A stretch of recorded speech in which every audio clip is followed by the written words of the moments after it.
চশমা museum, a house of world class, জলট্যাক মোড়, বহরমপুর মডার্ন হোটেলের সামনে। বহরমপুর থানার পুলিশের গাফিলতির কারণে অজ্ঞাত পরিচয় মৃতদেহর তকমা পেল শম্ভু। বহরমপুর লোকসভা ভোটের পরের দিন থেকে নিখোঁজ ছিল 21 বছরের যুবক শম্ভু হালদার। নিখোঁজ ডায়েরিও করা হয়েছিল বহরমপুর থানায়। তার ঠিক দুদিন পরে বৃহস্পতিবার গঙ্গায় একটি মৃতদেহ ভাসতে দেখা যায়। পুলিশ খবর পেয়ে মৃতদেহ উদ্ধার করে ময়নাতদন্তের জন্য মর্গে পাঠায়। পরিচয় না পাওয়ায় অজ্ঞাত পরিচয় দেহ বলে ময়নাতদন্ত করা হয়। গতকাল পরিবারের লোকেরা সোশ্যাল মিডিয়ার মাধ্যমে ছবি দেখতে পেয়ে মৃতদেহটি শনাক্ত করে।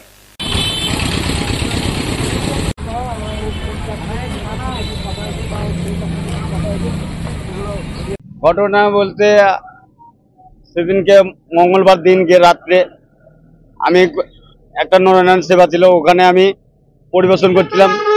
ওরা তিনজনের মা, ওর মা, ওর বোনু আর ও গিয়ে খিচুড়ি খেয়ে এসছে। আমি পরিবেশন করার পর আমি একটু লেটে ঢুকেছি, মোটামুটি 11টার পরে। যে আমি খাওয়া দাওয়া করে বাড়িতে এসে ঘুমিয়ে গেছি। যে আমি কিন্তু তখন আমি ঘুমন্ত অবস্থায় দেখেছি। আমি যখন বাড়ি ঢুকি তখন আর আমি ছেলেকে ডাকিনি। এই মুহূর্তে আমি খাওয়া দাওয়া করে ঘুমালাম। যে আমি 3:30 মাছের ব্যবসা করি। 3:30টার সময় উঠে দেখছি আমি ছেলের কাছে একটা টেবিল ফ্যান চলে, গোটা রাত্রি চলে বলে আমি টেবিলটা অফ করে সিলিংটা চালাতে যাই। যে রীতিমতো আমি দেখছি যে যেদিক দিয়ে আমি বেরোবো ছেলে গিরির বারান্দায় শুয়ে থাকে, আমরা ঘরে থাকি। ছেলেকে বলতাম যে বাবা তুই বয়স হচ্ছে একটু ঘরে শো। ও বলতো আমাকে গরম লাগে, আমি ঘরে শুতে পারবো না। ঠিক আছে, আমার গেটে কিন্তু ভেতর দিক দিয়ে তালা মারা থাকে, চাবি ওর কাছে একটা থাকে। যে কখন যে বেরিয়ে গেছে আমরা জানতে পারিনি। রাত্রি 3:30 কি 35 হবে, আমি উঠে দেখছি ওই অবস্থা। একদিকের মশারি কর্নার খোলা। আমি দেখছি বাবু করে ডাকতে যাচ্ছি, তখন দেখছি একটা পাশ কোল বালিশ থাকে, কোল বালিশটা উন্না দিয়ে ঢাকা আছে। তখন আমি দেখছি যে বাবু আমার নাই। বাবু আমার কোথায় গেল বাবু রে? বাথরুম দেখলাম, রাস্তা দেখলাম, লাইন দেখলাম, টর্চ জেলে কোথাও খুঁজে আমি আমার ছেলেকে খুঁজে পেলাম না। তবে খুঁজে পেলাম না। যে সকাল হলো, এফআইআর লিখতে আসলাম, করে দিল চিঠি। তারপরে আমি আসি যাই, কিন্তু কোনো তদন্ত হয় না, কোনো কিছু খোঁজ খবর পাই না। আমি গেলাম ইয়েতে পঞ্চায়েতে, যে উপপ্রধান সাহেব বলে দিল, দিয়ে আমি আসলাম। যাক কিছু ঘটনা ঘটলো, তাও কোনো খোঁজে পাই না। এমতো অবস্থায় কোনো পাবলিক চ্যানেল হোক যাই হোক, আমি কিন্তু ডাইরেক্ট দেখিনি। আমার আশেপাশে যত সব আছে তারা এসে বললো যে এরকম দেখেছি। তখনও আমি দেখলাম, কিন্তু আমি অত বুঝতে পারলাম না, কারণ জলে হয়ে গেছে। জলে 2 দিন 3 দিন যাই হোক ছিল, যে ওই অবস্থা আমি বুঝতে পারলাম না। দিয়ে আমার মেয়েকে ডেকে তখন আমার ছেলেকে দেখছি, এটাই আমার ছেলে।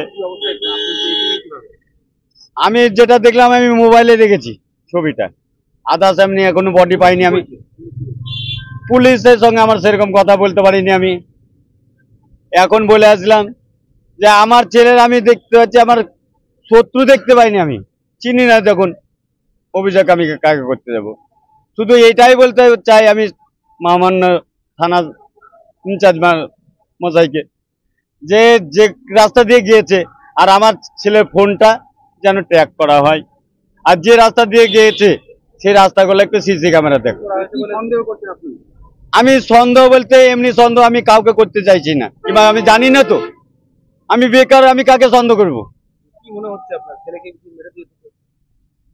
আমি তো সম্পূর্ণ কোনো বডি পাইনি, আমি মার্ডার টাডার ওইসব আমি দেখিনি। আমি ছেলের যেটা পেয়েছি ওই মোবাইলের ছবি দেখেছি, ওইটাই দেখেছি। আমি আর কিছু বল বডি পেয়ে যোগাযোগ করেনি, ওইটাই তো গেলাম যে কেন আমাদের সঙ্গে যোগাযোগ করা হলো না। এটাই আমার বক্তব্য। আমার নাম শঙ্কু, আমার ছেলের নাম হচ্ছে শঙ্কু হালদার। আমার বাড়ি ভাকুড়ি ঠাকুরপাড়া। আমি কোথাও পাওয়া গেছে পরে জানতে পারলাম, আপনার কলাবাড়িয়া পার করে চৌধুরী পাড়া না কোথায়, ওইদিকে পাওয়া যায়। পুলিশের নেগলিজেন্সি তো আছেই। গত 14 তারিখ রাত্রেবেলায় ভাকুড়ি ঠাকুরপাড়া থেকে অজ্ঞাত পরিচয় ব্যক্তিরা তাকে মোটরসাইকেলে তুলে নিয়ে যায়। তারপরে বাড়ির লোকেরা 15 তারিখ থানাতে জিডি করে যে আমার ছেলেকে আমি খুঁজে পাচ্ছি না। 15 তারিখে জিডি করার পর সিসিটিভির ফুটেজে এলাকার লোক দেখতে পায় যে 2 জন মোটরসাইকেল 3 জন থেকে 4 জন ব্যক্তি ছেলেটিকে উঠিয়ে নিয়ে যাচ্ছে। এত সত্ত্বেও 16 তারিখে যখন বহরমপুর কলাবেড়িয়া চৌধুরী পাড়া থেকে বডিটাকে ওঠানো হলো, পুলিশ তখন তাকে অজ্ঞাত পরিচয় তকমা দিয়ে বাড়ির লোককে না জানিয়ে পোস্টমর্টম করে তাদের নিয়ম অনুযায়ী বিভিন্ন চ্যানেলকে তারা খবর করে যে এক অজ্ঞাত পরিচয়ের ব্যক্তি কলাবেড়িয়া থেকে ভেসে উঠেছে, তাকে পুলিশ পোস্টমর্টম করিয়ে দিয়েছে।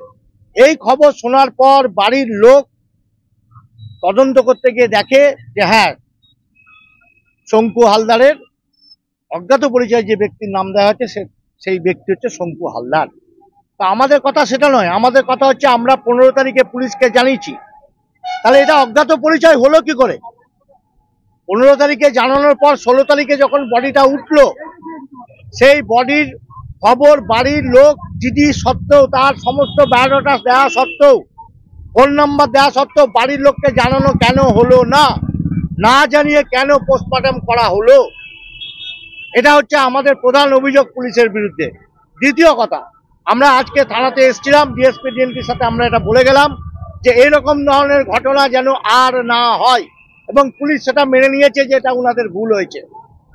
পুলিশের কাছে আমরা যে অভিযোগটা জানালাম যে আপনারা ভাকুড়ি ঠাকুরপাড়া সিসিটিভি থেকে পুরো হাই রোড ধরে হাতিনগর এবং হাতিনগরের পরে কাদি বাস স্ট্যান্ড, এই সংলগ্ন এলাকায় যতগুলো সিসিটিভি আছে সেই সিসিটিভি আপনারা চেক করুন, চেক করে তদন্ত করে জানুন যে কোন ব্যক্তির সাথে সে গিয়েছিল, এবং শঙ্কু হালদারের ফোনকে কল রেকর্ড বার করে কার সাথে ওই মুহূর্তে কতবার কথা হয়েছিল, কি কি বিষয়ে কথা হয়েছিল, সেইটা যদি আপনারা তুলে আনতে পারেন তবেই পুরোপুরি তদন্ত করে জানা যাবে এই মৃত্যুর কারণ। পুলিশ আমাদের কথা দিয়েছে যে আমরা সেটা দেখছি। সব থেকে ব্যথার কারণ যেটা হলো যে পুলিশ জেনে শুনেও এটাকে অজ্ঞাত পরিচয় তকমা দিল, এইটা আমাদের কাছে খুব নিন্দনীয় এবং আঘাত। তো এইভাবে যদি বহরমপুর শহরে এই জিনিস চলতে থাকে আর পুলিশের যদি কিংকর্তব্যমূলক পরিচয় হয়, তাহলে তো আমাদের কিছু বলার থাকে না।